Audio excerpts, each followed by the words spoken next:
কাকের মতো কাকা কেন করছো? আমি একটা জরুরি কাজ করছি। তোমার এই ফাটা বাঁশমার্কা কণ্ঠের জন্য আমার ডিস্টার্ব হচ্ছে। গুনগুনিয়ে গান গাইতে গাইতে রুমে ঢুকছিলাম। ওনার কর্কশ গলা শুনে আমি থেমে গেলাম। পর মুহূর্তেই ওনার বলা কথাগুলো কর্ণকুহর হতেই মাথায় ধপ করে আগুন জ্বলে উঠল। উনি আমাকে অপমান করছেন, আমার কণ্ঠকে অপমান করছে। আমি ওনার দিকে তেড়ে গিয়ে বললাম, আপনি কি বললেন? আর একবার বলুন তো। কেন শুনতে পাওনি? কানে কম শোনো? আমি কাকের মতো কাকা করি? আমার কণ্ঠ ফাটা বাঁশ? আপনি আমাকে এত বড় অপমান করলেন? অপমান কোথায় করলাম? যাহা সত্য তাহাই বললাম। আপনি দিন দিন ঝগড়াটে হয়ে যাচ্ছেন। তোমার মতো একটা মেয়ের সাথে থাকলে যে কেউ ঝগড়াটে হয়ে যাবে। আমি ওনার দিকে চোখ পাকিয়ে তাকালাম। মাথায় একটা বুদ্ধি আসতেই আমি ওনার দিকে তাকিয়ে বাঁকা হাসলাম। আমি ওনার শরীরে সুরসুরি দিতে শুরু করলাম। প্রায় মিনিট পাঁচেকের মতো আমি ওনাকে সুরসুরি দিলাম, কিন্তু ওনার কিছুই হলো না।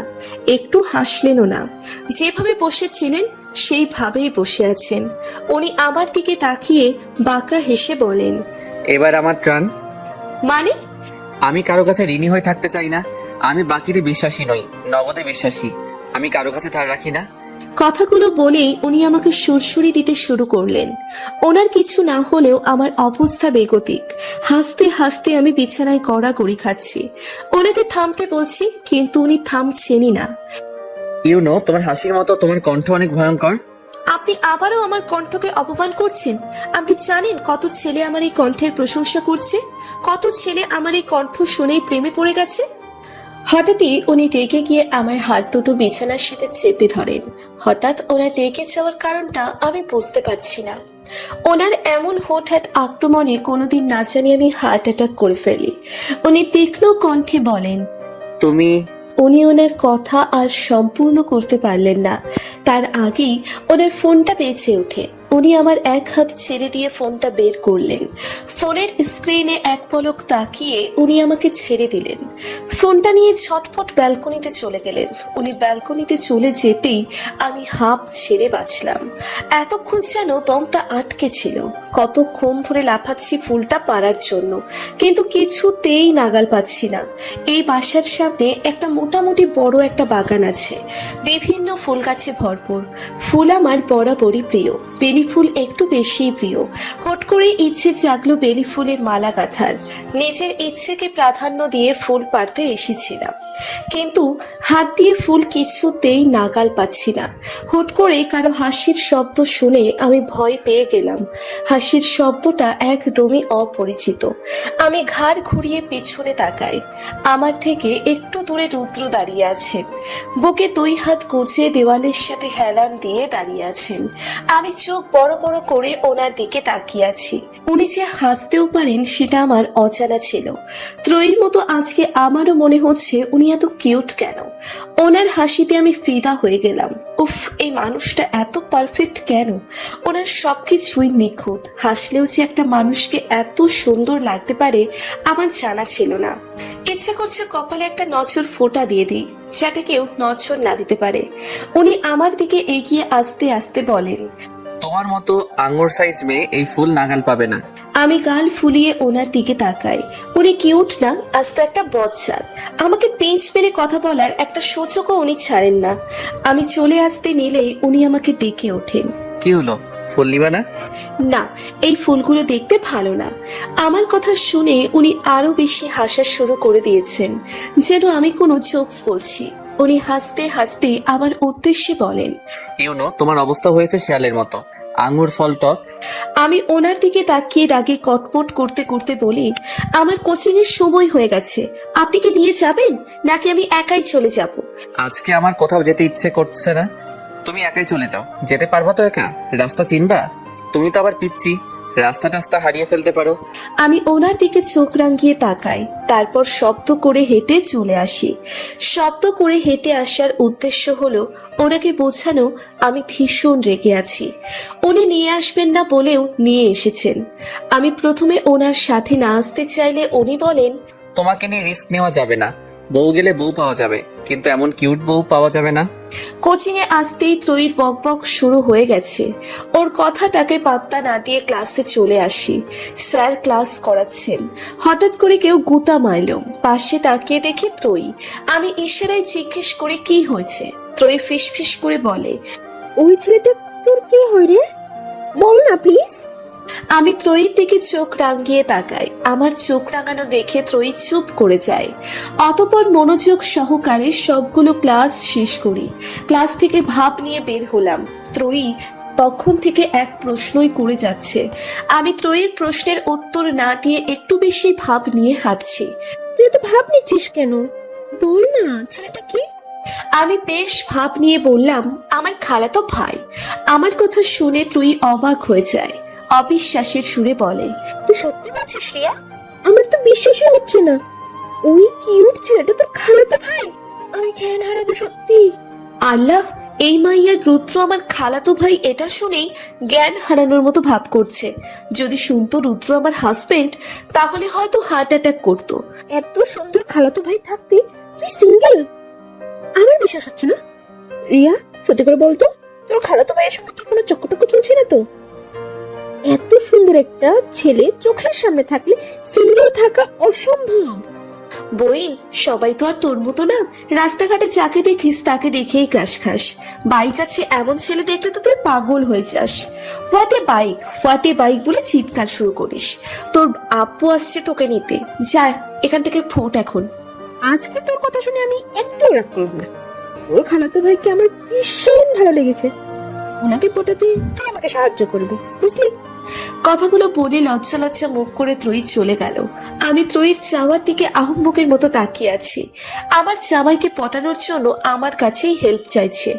মামুনি রান্না করছে আর আমি মনোযোগ সহকারে মটরশুঁটি থেকে খোসা ছাড়াচ্ছি। এটা করতে আমার ভীষণ ভালো লাগে। মামুনি হঠাৎ বলে ওঠেন, আমার রুদ্রটা আবার আগের মতো হয়ে যাচ্ছে। সেই চঞ্চল, দুরন্ত আর হাস্যোজ্জ্বল। আমি কতদিন পর আজকেও কি প্রাণ খুলে হাসতে দেখলাম। সবই তোর জন্য সম্ভব। তোর সাথে কেউ কিছুদিন থাকার পরই কিছুতেই আর গম্ভীর মুখে থাকতে পারবে না। তুই ম্যাজিক জানিস সবাইকে হাসি খুশি রাখার। আর তোমার ছেলের সাথে থাকার পর কেউ হাসি মুখে থাকতেই পারে না। ওনার বাতাস আমার গায়েও লাগছে। না জানি কোনোদিন আমি হাসতে ভুলে যাই। একটানা 2 ঘন্টা ধরে মুখস্থ করে যাচ্ছি, কিন্তু পড়া কিছুতেই শেষ হচ্ছে না। চুলে কারো স্পর্শ পেয়ে ঘাড় ঘুরিয়ে পিছনে তাকায়। কি করছেন আপনি? হুশ, তুমি তোমার পড়া পড়ো, আমার কাজে ডিস্টার্ব করো না। আর আমার কাজে তোমার কোনো ডিস্টার্ব হবে না। উনি আমার চুল নিয়ে নড়াচড়া করছেন। আমি আবার পড়ায় মনোনিবেশ করলাম। খোপায় কিছু একটা লাগালেন। আগে থেকে চুলগুলো খোপা করা থাকায় ওনাকে আর নতুন করে খোপা করতে হয়নি। নাকে বেলি ফুলের ঘ্রাণ আসতেই খোপায় হাত দেয়। খোপায় মালা জাতীয় কিছু একটা পরিয়ে দিয়েছেন। উনি ওনার কাজ শেষ করে বলেন, পারফেক্ট। আমি গিয়ে ড্রেসিং টেবিলের সামনে দাঁড়ালাম। আয়নার সামনে ঘুরে ঘুরে বেলি ফুলের গাছড়াটা দেখতে লাগলাম। অসম্ভব সুন্দর গাছড়াটা। উনি ওনার ফোনের দিকে তাকিয়ে পড়লেন, এত রাতে ইলান কেন ফোন দিল? কল রিসিভ না করলে বুঝবেন কি করে? হয়তো কোনো দরকার। ফোনটা রিসিভ করুন আর স্পিকারে দিন, আমিও কথা বলবো। উনি ফোনটা রিসিভ করে স্পিকারে দেন। উনি ভ্রু কুঁচকে বলেন, তোর আশেপাশে এত গাড়ির আওয়াজ শোনা যাচ্ছে কেন? তুই কোথায় এখন? এই তো ব্রিজের উপর দাঁড়িয়ে আছি। তুই ব্রিজের উপর সুইসাইড করতে গেছিস নাকি? ফাজলামি করে বাদ দে তো। আমি নিজের অনুভূতি প্রকাশ করতে এসেছি। অনুভূতি প্রকাশ করার জন্য ব্রিজের উপর যেতে হয়? ভাই, আমি বাবা হতে চলেছি। I can't feel this. নিউজটা শোনার পর আমি পাথর হয়ে গিয়েছিলাম। নিজের কানকে বিশ্বাস করতে পারছিলাম না। আমি নিজের ফিলিংসটা তোকে বোঝাতে পারবো না। পৃথিবীর সবচেয়ে সুখকর অনুভূতি হয়তো বাবা হওয়ার অনুভূতি। আমার বিশ্বাসই হচ্ছে না কেউ একজন আদো আদো করায় আমাকে বাবা বাবা বলে ডাকবে, আমার হাত ধরে হাঁটবে। আমি আমার জীবনের সেরা আনন্দটা পেয়ে গেছি। হঠাৎ করে কানে একটা আর্তনাদ ভেসে এলো। গাড়ির চাকার শব্দ শোনা গেল। তারপর সবকিছু নীরব। আমি স্তব্ধ হয়ে বসে আছি। ফোন কেটে গেছে, তবুও রুদ্র হ্যালো হ্যালো করছে। রুদ্র অস্থির হয়ে বলে ওঠে, ইলান এভাবে চিৎকার কেন করলো? আর ফোনই বা কেন কেটে দিয়েছে? ওর কিছু হয়নি তো? আপনি প্লিজ শান্ত হন। এলান ভাইয়ার কিচ্ছু হবে না। চলুন, এলান ভাইয়া যেখানে আছে সেখানে যাই। আপনি জানেন তো এলান ভাইয়া কোথায় আছে?